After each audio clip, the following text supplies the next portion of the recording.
এক কথায় অকল্পনীয়।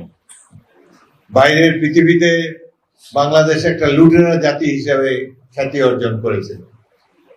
একটা মন্ত্রীর 300-400 করে বাড়ি লন্ডনে, আমেরিকাতে, দুবাইতে, সীমাহীন লুটপাট তারা করেছে। অবশেষে আল্লাহর গজব তাদের উপরে এসেছে। তারা মনে করছে কিয়ামত পর্যন্ত থাকবে, এইভাবে লুটপাট করে যাবে। আল্লাহর গজব তাদের উপর পড়েছে। শেখ হাসিনা যেভাবে গুম, খুন ইত্যাদি করেছে, অকল্পনীয়।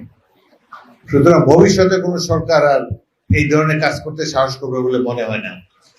আমি ধন্যবাদ জানাই বাংলাদেশের সাহসী ছাত্র সমাজকে এবং তাদের অভিভাবকদেরকে, এবং যেসব রাজনৈতিক দল তখন এই মাফিয়াদের বিরোধিতা করেছে তাদেরকে ধন্যবাদ এবং কৃতজ্ঞতা জানাই। তারা এই মাফিয়া সরকারকে বিদায় করে বাংলাদেশের উন্নয়নের পথকে সুগম করেছে। তজুমুদ্দিন এবং লালমোহনে আমাদের কর্মীরা কোনো অপকর্মের সাথে জড়িত হবে না।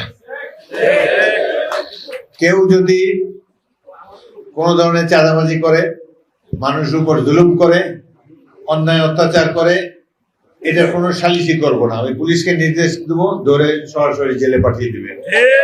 সুতরাং আওয়ামী লীগের উদাহরণ আমাদের চোখের সামনে আছে। অন্যায়, অবিচার, লুটপাট, সন্ত্রাস